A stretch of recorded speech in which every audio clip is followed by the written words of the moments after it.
Hey, salut tout le monde, j'espère que vous allez bien. C'est moi, Jonathan de l'agence EXP. Aujourd'hui, on répond à la question de Vincent de Boucherville qui me pose la question suivante. Jonathan, est-ce que le fait d'avoir une préapprobation dans une offre d'achat, ça me protège vraiment? Je vais te mettre... Bon, on va juste clarifier une chose.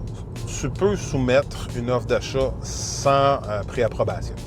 Un courtier n'a pas le droit de refuser de prendre une offre d'achat ou de rendre la réception d'une offre d'achat conditionnelle à une préapprobation. Un courtier qui fait ça peut se voir sanctionné par l'OACQ et à ce moment-là, comme à toute personne, si jamais ce serait quelque chose qui arriverait, je te conseille fortement de faire une demande d'assistance à l'OACQ. Ceci étant dit, je vais te mettre dans la peau inverse. Tu vends ta maison. Puis ça, je pense que c'est c'est toujours la question de se mettre dans la peau de l'autre. T'sais. Tu vends ta maison. Tu reçois deux offres d'achat qui sont pareilles en tout point. Donc, deux offres d'achat à 400 000. Les deux ont une clause d'inspection. Les deux de 10 jours. Les deux ont un financement de 14 jours.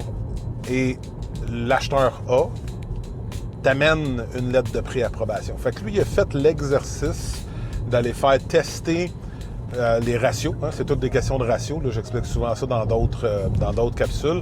D'aller se faire tester ces ratios ABD, ADT auprès d'un prêteur hypothécaire, de faire passer ce qu'on appelle le stress test. Parce que même si tu as un taux en ce moment à 2,45, les banques ne te testent pas sur 2,45, ils vont te tester peut-être sur 5. Là, je dis des chiffres de même, mais ils testent sur tout le temps plus cher. C'est ce qu'on appelle le stress test. Fait que tu as deux offres d'achat. Ta première offre d'achat a cette lettre-là. Fait que la personne a fait l'exercice d'aller valider sa capacité d'emprunt.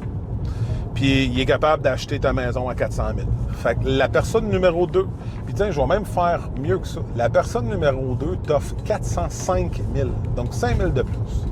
Mais elle n'est pas préapprouvée. Elle, on ne le sait pas, ça va être capable, on ne le sait pas. Je vais juste m'assurer d'une affaire. Demande une seconde.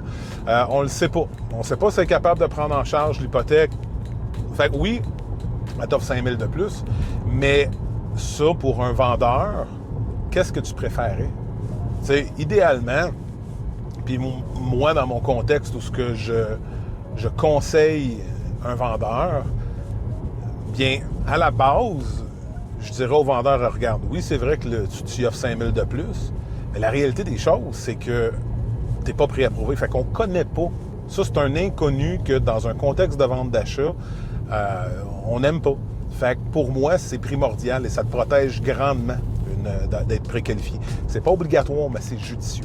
Fait que j'espère que ça répond à ta question. Si jamais tu en as d'autres, n'hésite pas à m'appeler qu'on puisse se poser quelques questions. Entre-temps, hey, je te souhaite une très belle journée. Prends soin de toi et à bientôt. Bye.